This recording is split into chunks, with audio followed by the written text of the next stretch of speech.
In this episode of Mississippi Roads, we'll meet a Boston engineer turned potter who makes the Mississippi art community his home. Taste the newest trend in popsicles and witness a lumberjack competition.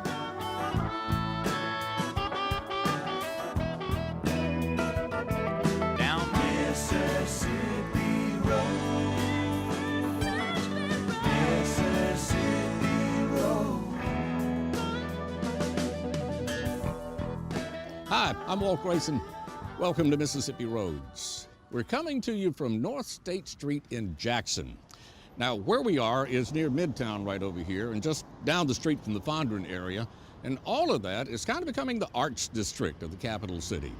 And I'll tell you why we're here a little later on in the show, but we're going to start in the arts district of Bay St. Louis and meet a Boston potter by the name of Steve Barney.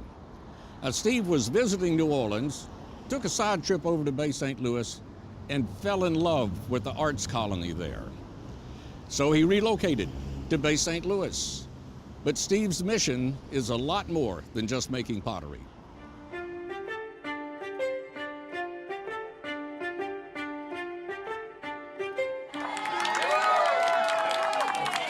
I'm Steampunk Steve, also known as Professor Baldylocks, the world's only purveyor of head-shaped bowls.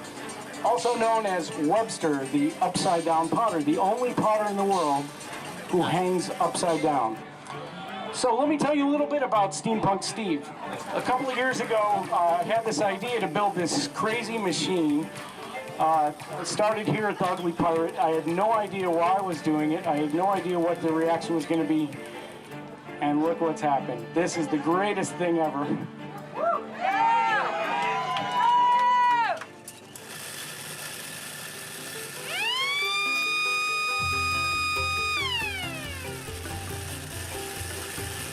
This whole project just started out for the fun of it.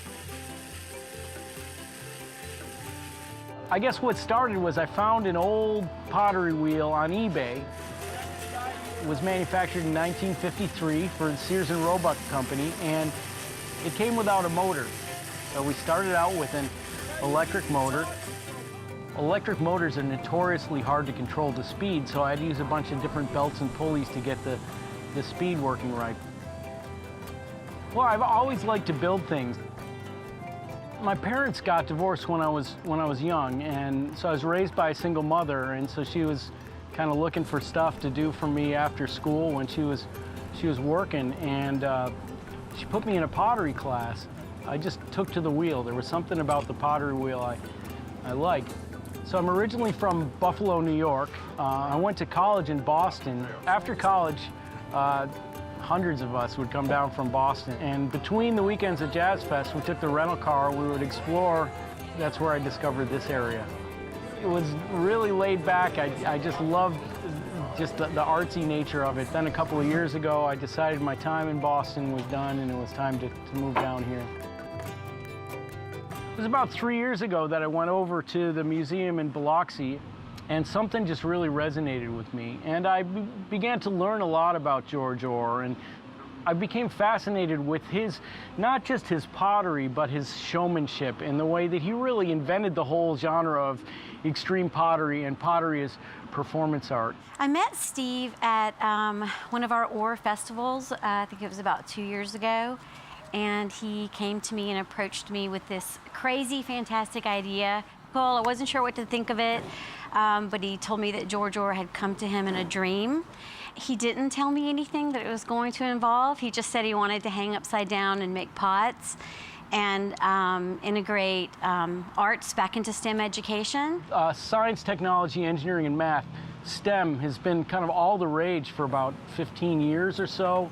But in that period, arts education has been radically defunded across the United States. This is the whole point of STEAM, adding art to STEM, because we think of art as being separate from engineering and technology, but really pottery is all kinds of chemistry going on, all kinds of physics working with the clay, and particularly the machinery. There's just so many aspects of the engineering to the machinery, and it really is a rich bed to teach kids about science and engineering working on the potter's wheel.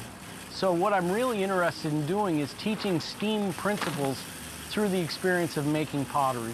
The idea of pottery as a carnival really is right out of the George Orr playbook.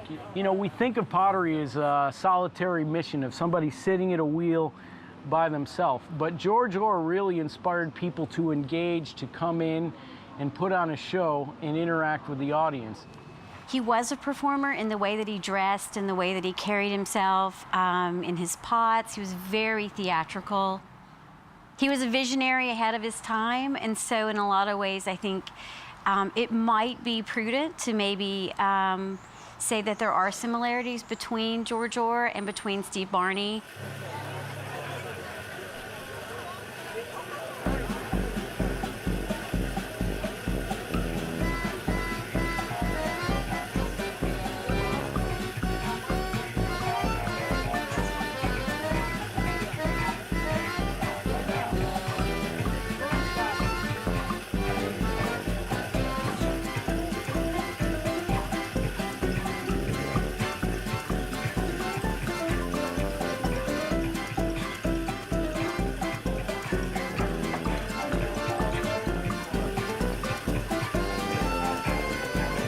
Each one of the mannequin arms is designed to mimic one of the different hand positions that a potter uses, whether it's holding the hands on the side or on the rim or pushing down in the center. It's also fun because I can get the audience members to interact with me and hold the mannequin arms and each manipulate the clay.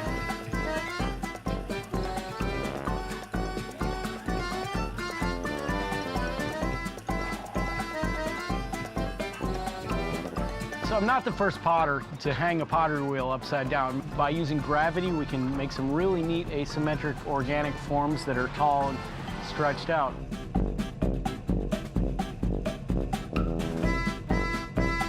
I thought, what can I do to be different? Kind of what can I do to one-up that a little bit? So I had this idea, why don't I hang upside down as well? So I have a climbing harness from the rock gym. I took the winch off the boat trailer and I suspend myself upside down. I'm the only potter in the world that's ever tried that. People love to watch me hang upside down. They can't stop watching. It's really unique. But really, aside from just being a spectacle, there's really a reason to do that. Because when I am hanging upside down, I maintain the proper perspective with the wheel.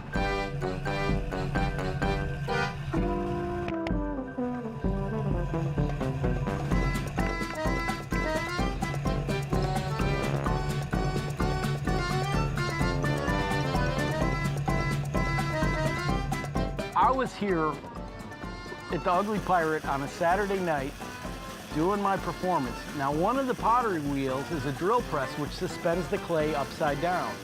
And I had a lump of clay up there, and this woman comes up to me, and she said to me, "Why don't you make a pot in the shape of your head?" And I thought, I've got a perfectly good bald head going to waste, why not give it a try? So I took the sponge, I squeezed it over my head, I pushed my head up into the clay, I pulled the clay down over my eyes, and the crowd went wild.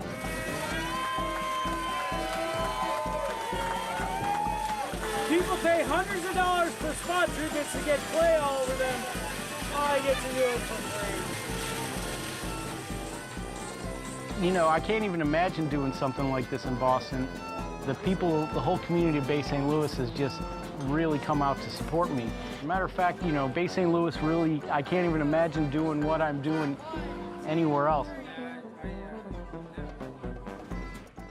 In our next story, we travel from the Gulf Coast up to the piney woods, where there's lots of trees, and where there's trees, you'd expect lumberjacks and lumberjills, especially once a year around the Liberty area, where champion lumberjacks and lumberjills from around the country gathered for the Sawdust and Splinters competition. Let's go there now. We'll see who can climb poles and saw logs and do all those other things that lumberjacks do the best.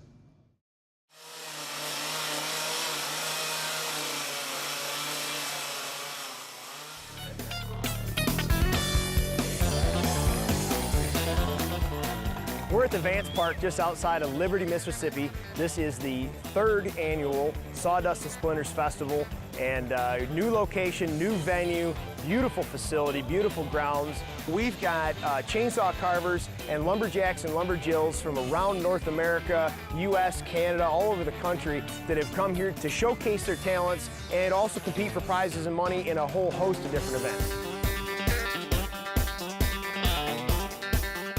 Sawdust and Splinters is the brainchild of Mike Hopgood. He put this festival together based on a couple of his favorite hobbies. He fell in love with lumberjack competitions, chopping, sawing, log rolling, speed climbing, things of that nature, and also chainsaw carving. Yeah, my name's Joe Stebbing. I'm a chainsaw carver from Frederick, Maryland. So I've been carving for about 11 years. I basically became aware of this event from Mike Hopgood. He comes up to a competition they have in Pennsylvania every year, and he starts recruiting people for this event. He's invited me this year to come down to the Sawdust and Splinters here in Mississippi. I've never been to Mississippi myself, so it's cool to get to come down here and experience everything. And it's just a great atmosphere, the southern charm that everybody consists of. Go. The other events we go to, you normally don't have the Steel Timber Sport team here. I mean, that's a pretty big deal. Those guys are just, they're the best. Look at the determination on hands on hip. This event really is action-packed with literally some of the best names from around the world. We have Mike Sullivan, who has many Steel Timber Sports titles under his belt, world records, etc. We also have 2 of the top female choppers from around the world that have joined us here today. Our marquee competitor in terms of the lumberjack competition, the chopping and sawing event, would have to be Matt Koger. He has been the Steel Timber Sports Series champion for the past several years. He has accumulated a bunch of brand new pickup trucks out of that series, and he's down here today to compete. It seems kind of crazy traveling over 1,000 miles to get down to one place just for a competition, but just having the new competition down here just has that draw to it. I try to make about 20 shows a year. That's competing from February all the way through November. So it's a long year. Competitions have led me all around the world. I've gone to Europe. I've been to a few countries there: Norway, France, Germany. With Australia, Canada, all over the U.S., all over Northeast, out west, Midwest regions, and this is probably the farthest south we've got. Competitors that are here this weekend, they have traveled from all over North America. We've got folks like myself from the northeastern part of the U.S. I'm from upstate New York. As soon as I say New York, I always have to put the upstate in front of it. I'm not from New York City. I grew up in a farm town just south of Lake Ontario in western New York. Born and raised there my whole life. But we have competitors that are joining us from literally all over the country. We've got competitors out of the Midwest. We've got competitors out of the Mid-Atlantic states like West Virginia. And I think our record breaker is Darren Hudson, who's here as a speed climber and log roller. He joined us all the way from Nova Scotia. It is a bit of a hike, but I like to get down here because of the Cajun, Acadian, Canadian history there, so it makes it pretty interesting. But there's people here today from Vancouver and then New York. So I don't know, I guess that might be the furthest away, but it's definitely worth the travel, that's for sure.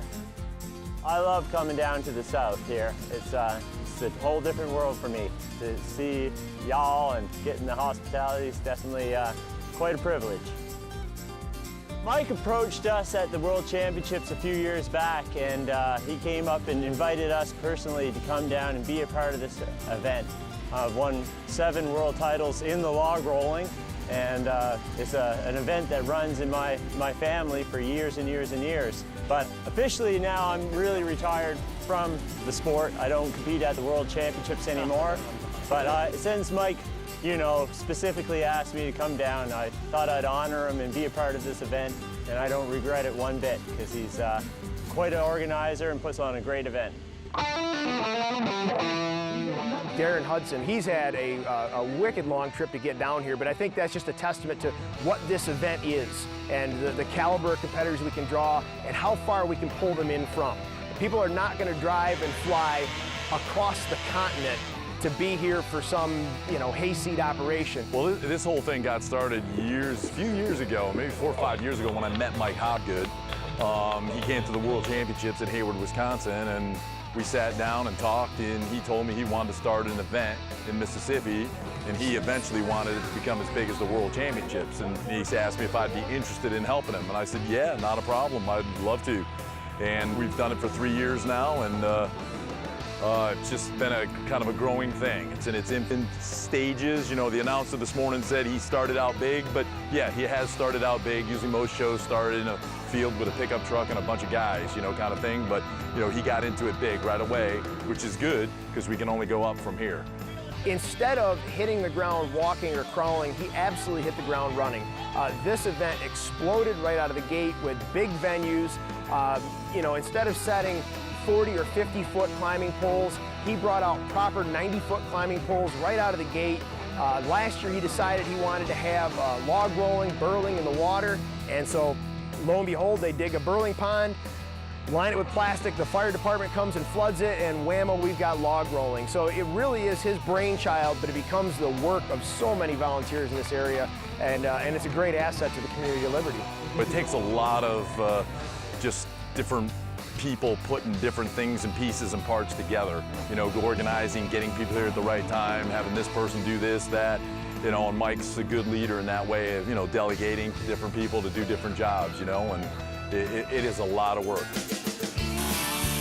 I guess it's just a passion and love, really, just for the sport.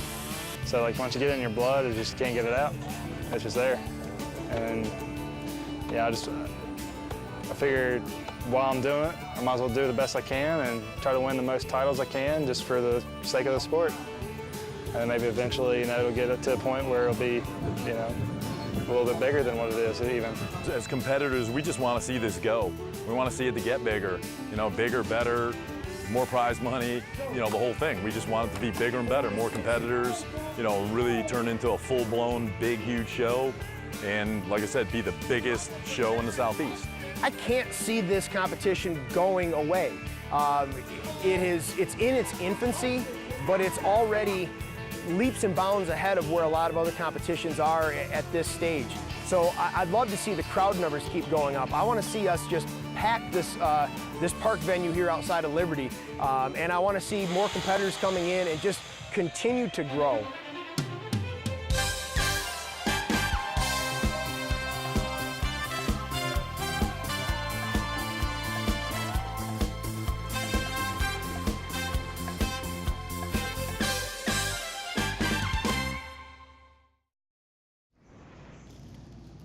Thank you very much. Love local flavor. This is why we're in the Arts District of Jackson. It's because Deep South Pops is here, and they don't sell your granddaddy's popsicle. These are gourmet popsicles, the trendy ones like you'd expect to find in places like Brooklyn and Portland and Austin and Nashville. Well, add Jackson and Gulfport to that list now.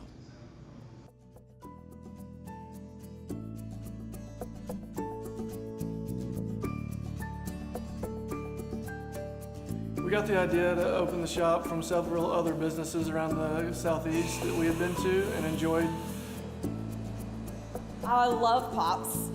Deep South Pops is certainly my favorite place. I've been to other popsicle places, other cities. It's kind of a new trend, I guess, in other places. The first time I saw this concept in Atlanta and in Birmingham, I fell in love with it. I understand that this was something that I really wanted to do. I get sometimes this question of why Mississippi, and the answer always is why not? We really know that the people from here, from the coast, they are dying to try new things. They don't want to have to travel to New Orleans or other cities.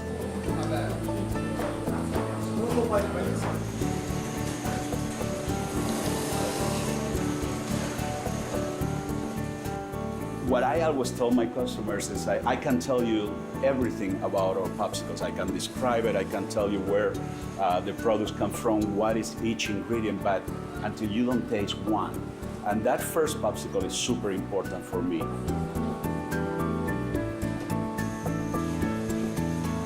We buy from local farmers, we We don't add anything that is artificial. It's all natural.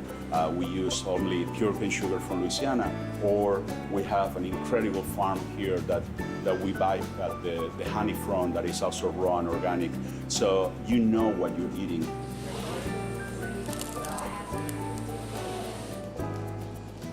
Pops are obviously frozen desserts on a stick. That's a very general description. But at Deep South Pops, they are interesting flavor combinations that people wouldn't normally think to put together. We really enjoy playing around with herbs. Like last summer, we did watermelon mint, but we tried different batches with different mint varietals. So we did watermelon spearmint, watermelon mint, watermelon peppermint. So it's a lot of fun to kind of mix it up and try those subtle differences that make kind of big flavor changes. Beer on tap is fun. We can do fun things with that. We pair popsicles with beer, and that's something that's not really done anywhere else. If we're at a restaurant, we may see a cocktail or a dish that kind of inspires us to make a popsicle. As a father, when you bring your kid here, you know that what you are giving him or her is an awesome, healthy product that you know the ingredients. If it's an orange popsicle, it is an orange. It's nothing else, no chemicals, no refined sugar. And it gives me the possibility of create everything I want. I'm not restricted to a menu or a direction.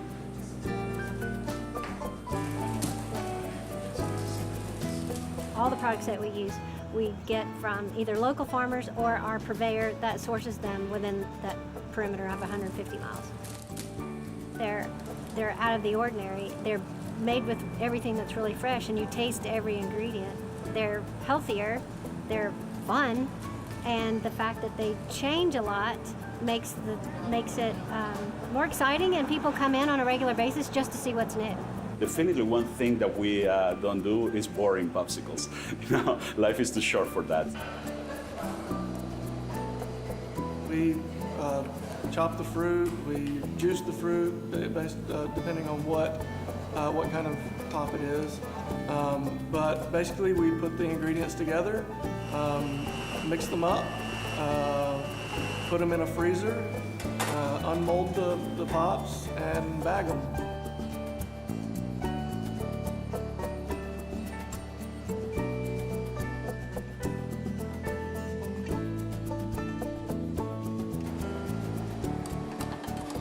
We bring kind of a hip vibe that is not generally associated with businesses in this part of the country.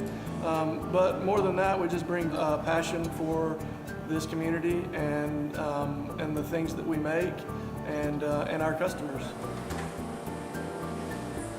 The Franklins really make it feel like everyone's spot. So if you come to Deep South Pops, you're going to be welcomed. People are going to love having you here, and you're going to make a new friend. And then on top of that, you're going to have a great popsicle.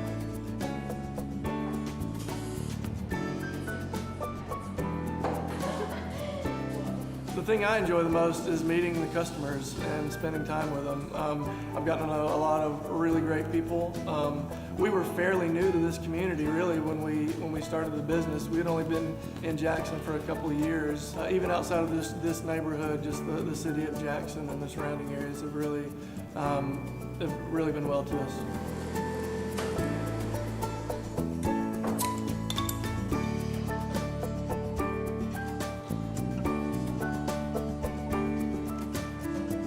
I just think they're popsicles made with the intention of being extraordinary, just out of the ordinary, an experience. Hey, that's all the time we have for this show. If you'd like information about anything you've seen, contact us at mpbonline.org/Mississippi Roads. And make sure you like our Mississippi Public Broadcasting Facebook page. Speaking of like, these things are good. I'll have another. Till next time, I'm Walt Grayson. I'll be seeing you on Mississippi Roads.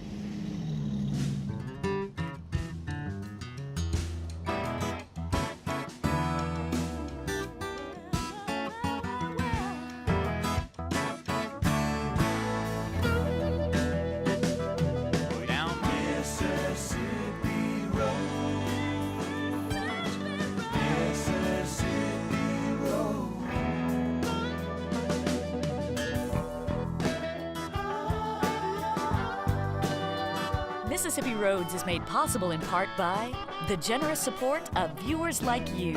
Thank you.